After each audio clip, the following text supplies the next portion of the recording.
جب بڑا مشہور و معروف تاریخ کا واقعہ ہے، آپ لوگوں نے سن رکھا ہوگا، 10ویں مرتبہ سنا ہوگا، پڑھا بھی ہوگا. اور نادر شاہ درانی کا جو واقعہ ایک بادشاہ تھا، افشاری بھی کہا جاتا ہے ایران کے اندر، جو مشہد مقدس میں جس کی قبر ہے. بادشاہ تھا جس نے برصغیر پہ حملہ، ہندوستان پہ حملہ کیا تھا اور تخت طاؤس وغیرہ سب کچھ لے کے گیا. وہ مانتا نہیں تھا کسی بھی چیز کو، اہل بیت کو نہیں مانتا تھا. امام رضا علیہ السلام کے اس نے صرف روضے کو دیکھا تھا. جب دیکھا تو اس نے دیکھنے کے بعد کہا یہ کس کا روضہ ہے؟ تو لوگوں نے کہا کہ یہ آل محمد میں سے ہیں، ان کا نام علی ہے، ان کے والد کا نام موسیٰ ہے اور ان کا لقب الرضا ہے. کہا کہ صرف روضے کو دیکھ رہا ہوں تو ہیبت طاری ہو رہی ہے، دیکھ رہا ہوں تو ایک ہیبت سی طاری ہو رہی ہے. میں ذرا اندر جا کے دیکھنا چاہتا ہوں، زیارت کرنا چاہتا ہوں. تو کہا کہ کوئی آداب زیارت بتا دے. میں تو مانتا نہیں ہوں کہ کیا آداب ہیں. کچھ علماء نے کہا کہ بھی آپ غسل زیارت کریں اور زیارت پڑھیں، اذن دخول پڑھیں، پھر اندر جائیں. تو ٹھیک ہے، اندر آیا، ذریع پہ دیکھا، کہا کہ واقعاً آج پہلی مرتبہ محسوس ہوا کہ اس امت کے اندر آل محمد کا کوئی مقابلہ نہیں ہے. یہ آل محمد ہے. لیکن اس نے ذریع پہ ہاتھ رکھنے کے بعد ایک جملہ کہا کہ اے علی بن موسیٰ رضا، کوئی امکان نہیں ہے کہ میں ہندوستان جیسے ملک کو فتح کر پاؤں. بہت بڑا ملک ہے، بہت بڑی طاقت ہے، لیکن اگر جیت گیا تو جو کچھ لاؤں گا آپ کی بارگاہ میں ہدیہ کر جاؤں گا. آج تک امام کے خزانے میں تخت طاؤس اور نہ جانے کیا کچھ جواہرات موجود ہیں، سب کے سب نادر شاہ نے امام کی بارگاہ کے اندر پیش کیے تھے. اس کے فوراً بعد وہ نجف اشرف گیا اور اس نے کہا کہ میں یہاں پہ زیارت کرنا چاہتا ہوں. سب لوگ سننا چاہ رہے ہیں؟ جب وہ نجف اشرف پہنچا تو اس نے فوراً سوال کیا، اپنے گھوڑے پہ سوار تھا، کہ میں گھوڑے پہ سوار جاؤں زیارت کے لیے یا میں گھوڑے سے اتر جاؤں؟ تو اب کچھ لوگ مولا کے چاہنے والے تھے، کچھ میں نے کچھ نہیں کہا ہے، تو کچھ چاہنے والے تھے. باہر انہوں نے کہا کہ نہیں آپ گھوڑے سے اتر جائیں، کچھ نے کہا کہ نہیں آپ گھوڑے پہ سوار جائیں. تو کہا کہ نہیں، اختلاف کیوں ہے آپ لوگوں میں؟ تو ایک نے کہا کہ بھی وہ بادشاہ تھے، وہ اپنے زمانے میں خلیفہ تھے، وہ انتقال کر گئے ہیں، شہید ہو گئے ہیں، اب آپ ابھی بھی بادشاہ ہیں تو گھوڑے پہ سوار جاؤ. اس نے کہا نہیں، اب جب اختلاف ہو گیا تو قرآن کھولو، جو قرآن کی فعال مجھے بتائے گی، تفاعل بالقرآن کر لیا جائے، قرآن سے استخارہ کر لیا جائے، جو قرآن کہے گا اسی پہ عمل کروں گا. تو ایک مرتبہ اس نے ایک عالم کو بہت مانتا تھا کہ ذرا وضو کر کے فوراً میرے لیے قرآن کھولے. انہوں نے قرآن کھولا تو آیت نکلی، فخلا نعلیک یا موسیٰ انک بواد المقدس. تو اے موسیٰ تم وادی مقدس میں آ گئے ہو، جوتے اتار دو، اپنے نالین اتار دو.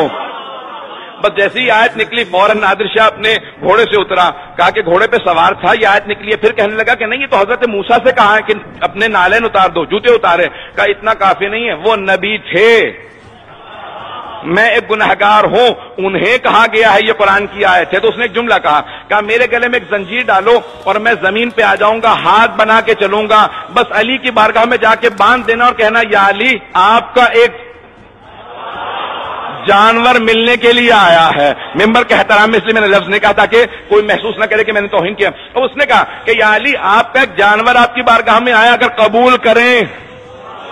جیسے پہنچا اس نے زیارت کی، بہت رویا. جب باہر نکلا اس نے ایک صحن ہے مولا کے باب توسی جہاں پہ ہے، وقت گزر رہا ہے، وہاں پہ اس نے دیکھا کہ بہت سے لوگ زمین پہ بیٹھے ہیں، کسی کی آنکھ نہیں ہے، کسی کا ہاتھ نہیں ہے، مختلف لوگ جو ہے معذور. کہ یہ کون لوگ ہیں؟ کہ شفا لینے آئے ہیں. کہ میں ان سے ملنا چاہتا ہوں. ہادی کون ہوتا ہے؟ ہدایت کیا ہے؟ ان سب چیزوں میں عقیدت کس حد تک ضروری ہے، اس بات کو پیش کر رہا ہوں. آیا پوچھا کبھی کیا بات ہے، کتنے عرصے سے بیٹھے ہو؟ کہ میری آنکھیں نہیں ہیں، 6 مہینے سے بیٹھا ہوں. کہ اب تک شفا نہیں ملی؟ کہ نہیں. دوسرے سے پوچھا کیا بات ہے؟ کہ میرا پاؤں خراب ہو گیا، معذور ہو گیا ہوں. کہ پھر؟ کہ 8 مہینے سے بیٹھا ہوں. کہ شفا نہیں ملی؟ کہ نہیں. سب سے پوچھتا رہا کہ اتنے مہینوں سے بیٹھے ہو؟ کہ سارے حرم کے دروازے بند کر دو.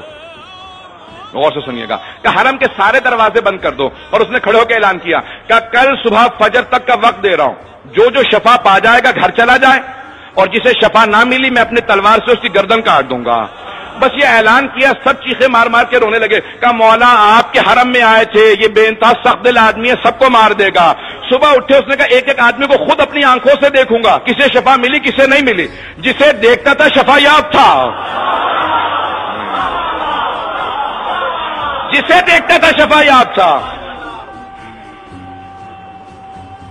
وقت نہیں ہے.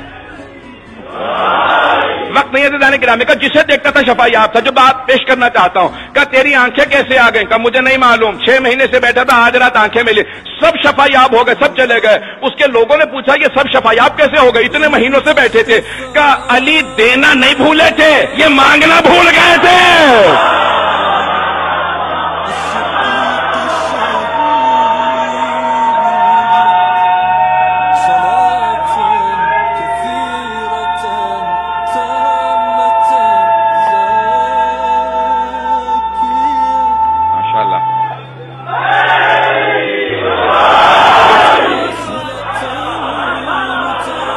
علی دینا نہیں بھولے تھے، یہ مانگنا بھول گئے تھے.